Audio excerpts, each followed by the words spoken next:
My name's Val underscore, and today I'm going to show you how to set up some sort of like panic button or dump button is what it's called in like TV stuff, profanity buffer, whatever you want to call it. Pretty much you press a button and it blocks the last 10 seconds of your stream. All you'll need is OBS, you'll need 2 instances of OBS open, and you'll need something called nginx, which is an RTPM thing. All you have to do is go to this website and download it, right? You just go under this button, you click download zip.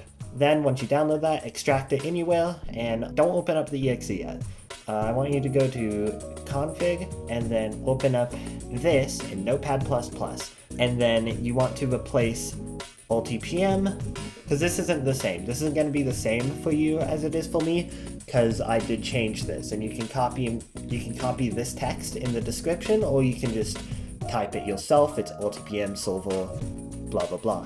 So once you have that done, save that file, go back, and you can open the exe file. Go to your OBS. You're gonna want to copy whatever profile you're using here. You want to make a new scene collection. And pretty much one of your OBSs is going to be streaming to your Twitch, and that's going to be the one that just has the new scene collection we're making. And the other one is going to have the scene collection that you usually use for your streams and stuff. And then you're going to be changing your profile to the new profile. Now in this new profile, you're going to have your stream go to RTMP /127.0.0.1/live. That can be copied in the description, and then set the stream key to whatever you want. I'm just setting it to test, but you remember what your stream key is, because that does get used later. Editing me here, quick side note, when I was doing this tutorial, I was running into an issue where the settings button would not work on my second OBS.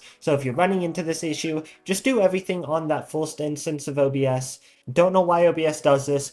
This might be fixed in the future, or honestly, it could just be a me issue. But either way, I just thought I'd cut in here for a second, let you know about this problem. That's why I'm doing everything on the OBS that's on the right. Anyways, continue. Click OK on the... Oh, wait, before you click OK, you want to come over here to Advanced on this profile and also click Stream Delay. Enable your stream delay and set it to 10 seconds. What you should have right now is an OBS that has all your main scenes and stuff that will be sent to that local custom RTPM thing that we set up. You have the OBS that's connected to Twitch that currently for you won't have any of these scenes because you haven't set these up yet.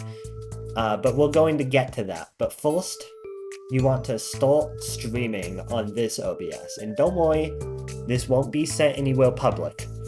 This is only being sent to your own computer. Click here, click VLC video source, go to the properties, and then add path/URL, and then type in this IP/test, right? Like that IP that I told you to copy below, just add slash, and then whatever your stream key is to it. And that should have the player just play that stream.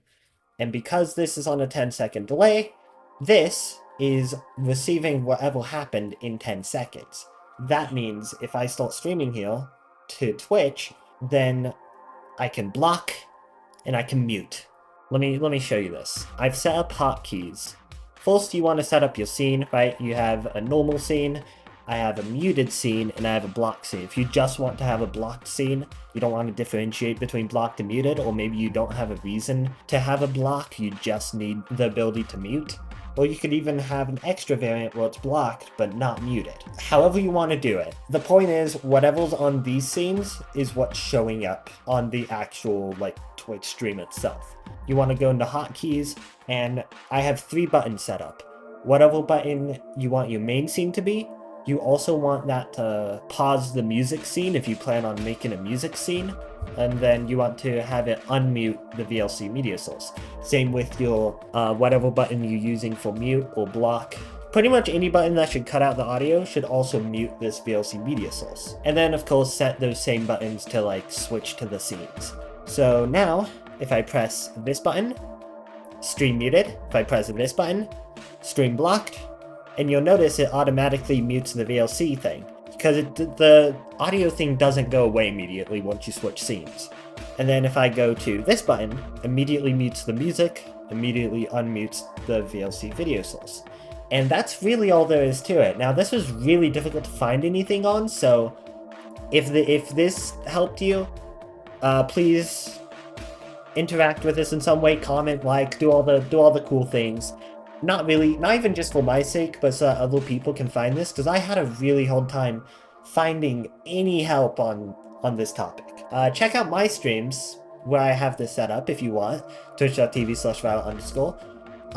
I don't really do tutorials like this a lot, so maybe don't subscribe if that's what you're expecting. I just play video games and have fun, but, you know, thank you for watching. Bye-bye! Good luck with your stream. Good luck not getting banned.